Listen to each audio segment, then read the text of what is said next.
बचपन से ही ना हमारे अंदर बहुत सारी प्रोग्रामिंग डाल दी जाती है। हमें सिखाया जाता है ये करो, ये मत करो, ये अच्छा है, ये बुरा है। जैसे एक कोडर कोडिंग करता है ना, तो वैसे ही हमारे अंदर कोडिंग कर दी गई है, प्रोग्रामिंग कर दी गई है, लेकिन करने वाला कोई और था, हम नहीं थे। जबकि लाइफ हमारी है, लेकिन प्रोग्रामिंग किसी और ने कर दी। तो अब उस प्रोग्राम को लेकर ना हमें कभी कॉन्फिडेंस आता ही नहीं, खुद से कभी कनेक्शन होता ही नहीं, क्योंकि दिस इज नॉट अस, ये हम नहीं है, ये किसी और ने हमें ऐसे बना दिया है। तो बहुत ज़रूरी है खुद से रिकनेक्शन, बिकॉज जब तक ये रिकनेक्शन नहीं होगा ना, हमें हमेशा एक्सटर्नल वैलिडेशन, एक्सटर्नल अप्रूवल की जरूरत पड़ेगी। Hi guys, thank you for stopping by, thank you for stepping into your own healing process, because we human being, we cocreate, we cooperate, we coregulate with each other. So keep on doing your inner work, क्योंकि आपके inner work का इस humanity पर ripple effect पड़ता है, because we all are connected. Guys, आज का topic है how to stop seeking external validation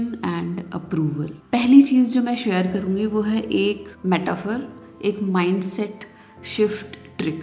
ये मेटाफर है सेंटर ऑफ द यूनिवर्स। आपको हमेशा इसको पिक्चराइज करना है, इसको याद रखना है, सेंटर ऑफ द यूनिवर्स। ठीक है, इस दुनिया पे बहुत सारे लोग हैं, बहुत सारे लोगों की ना अपनी एक रियलिटी है, अपना एक सच है। हर एक इंसान की अपनी एक दुनिया है और वो दुनिया उसका सच है। ऐसा ही हमारे साथ भी है, हमारी एक दुनिया है, हमारा एक सच है। लेकिन कभी कभी क्या होता है, जब हम किसी और की दुनिया में फिट होने की कोशिश करते हैं, उस दुनिया के ना अपने रूल रेगुलेशन होते हैं। ऑफ कोर्स वो इंसान वहाँ का राजा है, सेंटर है, तो उसके अपनी रूल रेगुलेशन है। तो अगर मैं उसकी दुनिया में फिट इन करने की कोशिश करूंगी ना, तो मुझे हमेशा एक्सटर्नल वैलिडेशन, अप्रूवल की जरूरत पड़ेगी और मुझे हमेशा वो चीजें करनी पड़ेगी जो मैं नहीं करना चाहती। लेकिन वहीं पर अगर मैं अपने यूनिवर्स के सेंटर हूँ और मेरी दुनिया में कोई आता है, तो उस इंसान को मुझे अप्रूव करना पड़ेगा, क्योंकि मैं एक पावर पोजिशन में हूँ। और वो इंसान को अगर मैं अच्छी लगती हूँ, मेरी वैल्यूज़, मेरा कैरेक्टर,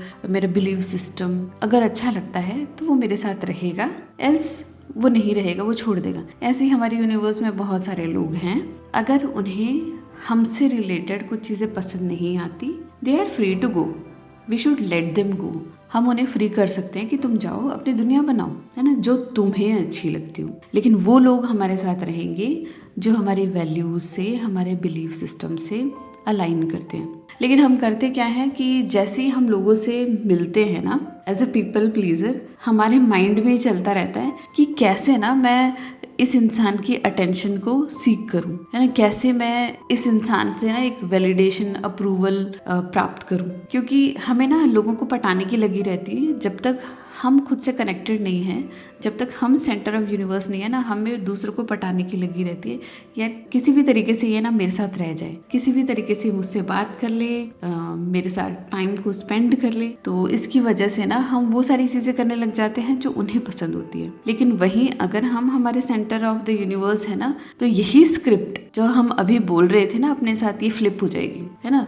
और यहाँ पर जो लोग हमारी प्रेमाइस में आए हैं, हमारे यूनिवर्स में आए हैं, उनके लिए हम सोचेंगे किस तरीके से मैं इसको वैलिडेट करूं, मैं इसको कैसे अप्रूव करूं, मैं इसको कैसे मतलब कोई काम दूं या फिर इसको अपने साथ रखूं, है ना। जस्ट ऑपोजिट हो जाता है। और इसलिए बहुत ज़रूरी है खुद से बार बार पूछना, who is the centre of my universe. मेरे यूनिवर्स का सेंटर कौन है, मेरे यूनिवर्स की पावर कौन है। अगर आप अपने यूनिवर्स के सेंटर हो, तो बहुत आसानी से ना आप अपनी रियलिटी में लोगों को ऐड ऑन भी कर सकते हो। और बहुत सारे ऐसे लोग होंगे जो शायद आपसे अलाइन ना करें और बहुत आसानी से वो आपको छोड़कर जा भी सकते हैं। और ऐसा बिल्कुल भी नहीं है कि ये जो मेटाफर है आपकी पर्सनल लाइफ में ही काम आ रहा है, ये मेटाफर आपको लाइफ के हर एरिया में काम आएगा। सपोज आप एक जॉब चाहते हैं, आप वो जॉब लें या करें, तो अगर आप अपने यूनिवर्स के सेंटर नहीं है ना, तो what you will think is कि इस जॉब को करने के लिए मैं खुद के अंदर क्या चेंजेस लेकर आऊँ, इस जॉब को करने के लिए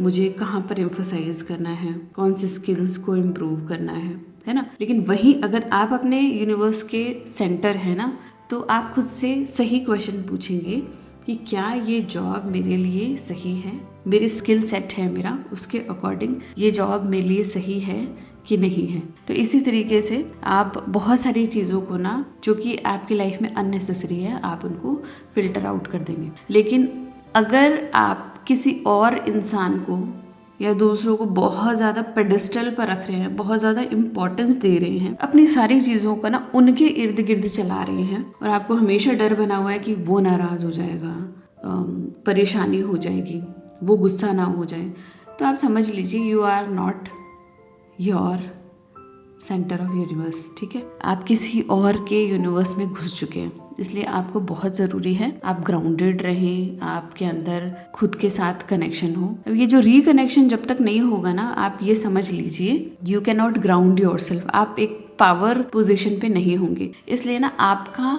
खुद से रिकनेक्शन होना बहुत ज़्यादा ज़रूरी है, आपका खुद के साथ खड़े रहना बहुत ज़्यादा ज़रूरी है। अब इसको हम कैसे कर सकते हैं? पहली चीज़ है मिरर वर्क। मिरर के आगे आपको हर रोज़ 5 मिनट खड़े रहना है। बड़ा वाला मिरर होगा दी बेस्ट, नहीं तो कोई भी मिल जाए, आपको अपना फेस देखना है, उसमें अपनी आंखों में आंखें डालकर खुद से कहना है I love you the way you are. I am sorry, मैं कभी कभी तुम्हारे लिए स्टैंड नहीं ले पाती हूँ, कभी कभी जहाँ मुझे तुम्हें सेफ गार्ड करना चाहिए नहीं कर पाती हूँ। Please forgive me because I was unaware at that time, I was unconscious at that time, मुझे पता नहीं था तुम्हारे लिए करना क्या है। And thank you for being with me. खुद से बहुत अच्छी अच्छी बातें कहनी है, खुद को प्रेज करना है ना, जो आपके अंदर अच्छा है उसको लेकर खुद को प्रेज करना है, आपको खुद से कनेक्शन बनाना है। इट्स नॉट दैट कि हम कोई सुपरफिशियल काम करें, it's very deep. We are talking to our past self, हमारे यंगर सेल्फ से हम बात करें, हम हमारे इनर चाइल्ड से बात करें,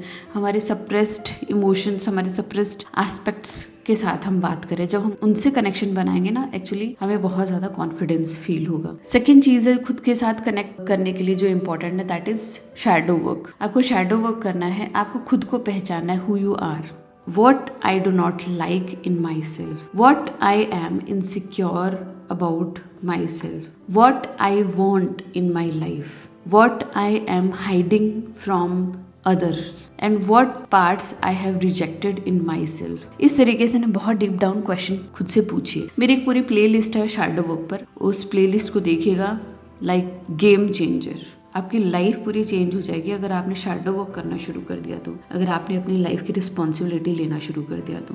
जब आपको ये पता चलेगा ना मुझे क्या पसंद है और मुझे क्या पसंद नहीं है, तो आप कोशिश करेंगे उन चीज़ों को निकालने की जो आपको पसंद नहीं है, और आप वो वर्जन बनने की कोशिश करेंगे जो आप बनना चाहते हैं, है ना। आपकी लाइफ फेक नहीं होगी, आपकी लाइफ रियल होगी, क्योंकि जैसे जैसे हम बड़े होते हैं ना, हम एक मास्क लगाने लग जाते हैं, और ये मास्क है, यही सबसे बड़ी हमारे लिए प्रॉब्लम हो जाती है, क्योंकि हमारे दो स्प्लिट हो जाते हैं, दो पार्ट हो जाते हैं, एक पर्सोना, एक हमारा ऑथेंटिक सेल्फ। ऑथेंटिक सेल्फ कहीं ना कहीं दब जाता है, पर्सोना से वर्क करने लग जाते हैं। तो एक टाइम आता है जब है ना हमारे अंदर एक आइडेंटिटी क्राइसिस आने लग जाता है, जिसे हम मिड लाइफ क्राइसिस भी कहते थे, क्योंकि हमारे दो पार्ट बन जाते हैं, एक पर्सोना जिससे हम वर्क करने लग जाते हैं टू प्लीज पीपल, एक हमारा ऑथेंटिक सेल्फ जो कि हमारा रियल सेल्फ है, जो हम चाहते हैं करना, है ना। तो यहाँ पर ये कंफ्यूजन ना क्रिएट हो, इसलिए आप बहुत जरूरी है अपना शैडो वर्क करना। जैसे ही आप अपने उन वुंडेड पार्ट्स को देखेंगे, उन पार्ट्स को देखेंगे जिनको आप रिजेक्ट कर चुके हैं, तो एक्चुअली थोड़े टाइम आपको गिल्ट शेम आएगा कि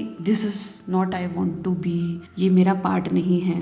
लेकिन with the passage of time, with self compassion, self love, यही पार्ट्स जो है ना आपको पावरफुल बनाएंगे। बिकॉज हमें पता है वल्नरेबिलिटी होती है ना, उसमें बहुत पावर होती है, बहुत अट्रैक्टिव होती है। Have you seen people who are so vulnerable and they are so attractive. तो अपने सारे रिजेक्टेड पार्ट्स को आपको एक्सेप्ट करना है, आपको उससे शेम और गिल्ट फील नहीं करना है। शैडो वर्क में आपको आपके इन रिजेक्टेड पार्ट से ही रूबरू होना पड़ता है। आपको समवेयर ऐसा लगेगा यार मैं इतनी बुरी हूँ, but this is not how it works. आपको जितना अपने बारे में पता चलेगा ना, एक्चुअली आप उतना ज़्यादा खुद से कनेक्ट हो पाएंगे। हैव यू सीन पीपल जो खुद की बुराई को या खुद की प्रॉब्लम को या खुद की इनसिक्योरिटी को सबके सामने एक्सेप्ट कर लेते हैं, एंड वी फील लाइक कि यस मैं भी इसी तरीके की इंसान हूँ, एंड हम उनसे ज़्यादा कनेक्ट कर पाते हैं, because somewhere we are connecting with our wounds also, है ना। हमें ऐसा लगता है यार हम भी ऐसे ही हैं, वो भी ऐसे ही हैं। तो अपने आप की इन बुराइयों को एक्सेप्ट करने में ना कुछ भी गलत नहीं है, बल्कि हम रियल लोगों से कनेक्ट हो पाएंगे। जो लोग हमारे अच्छे पार्ट्स को प्रेज करते हैं, अगर वो लोग हमारे बुरे पार्ट्स को प्रेज ना करें तो आप समझ लीजिए कि वो सिर्फ और सिर्फ आपके पर्सोना से ही कनेक्टेड हैं, आपके पर्सोना से ही अटैच्ड हैं। सो keep on accepting all your rejected parts, keep on doing your shadow work. तो खुद से कनेक्शन के लिए आपको 2 चीज़ें करनी है, मिरर वर्क और शैडो वर्क। अपने सारे डीपेस्ट, डार्केस्ट, सीक्रेट पार्ट्स को ना ओपन करना शुरू करना है, उनको एक्सेप्ट करना है, ठीक है। जब आप ऐसा करेंगे तो आप अपने ऑथेंटिक सेल्फ के साथ रिकनेक्शन कर पाएंगे। ये रिकनेक्शन जितना ज़्यादा स्ट्रॉन्गर होगा, आप अपने पावर पोजीशन पे ना उतने लंबे टाइम तक टिके रहेंगे, उतने कॉन्फिडेंस के साथ टिके रहेंगे, ठीक है। लेकिन समवेयर आपको अगर इनसिक्योरिटी रहती है अपने बारे में, तो वो इनसिक्योरिटी आपको हर लाइफ के एरिया में रिफ्लेक्ट होगी और हर कोई आपको बता देगा और ट्रिगर करेगा कि ये आपकी प्रॉब्लम है। तो उससे फिर आपको कॉन्फिडेंस नहीं आएगा, लो सेल्फ एस्टीम हो जाएगा। अगर ट्रू पावर में स्टैंड करना है, खुद से कनेक्शन तो बनाना ही पड़ेगा। आपको अपनी यूनिवर्स का सेंटर तो बनना ही पड़ेगा, एल्स आपको हमेशा ताजीवन ज़रूरत पड़ेगी कि लोग आपको वैलिडेट करें, लोग आपको प्यार करें, लोग आपको अप्रूव करें, है ना। तो गाइज आई होप आपको आज का मेटाफर पसंद आया होगा, सेंटर ऑफ द यूनिवर्स, और आपको करना क्या है उसके लिए आपको वो भी समझ आया होगा। अगर आपको वीडियो अच्छी लगी तो प्लीज़ लाइक कीजिएगा, मेरे चैनल को सब्सक्राइब कीजिएगा। मिलते हैं ऐसे इंटरेस्टिंग वीडियो में, तब तक के लिए बाय।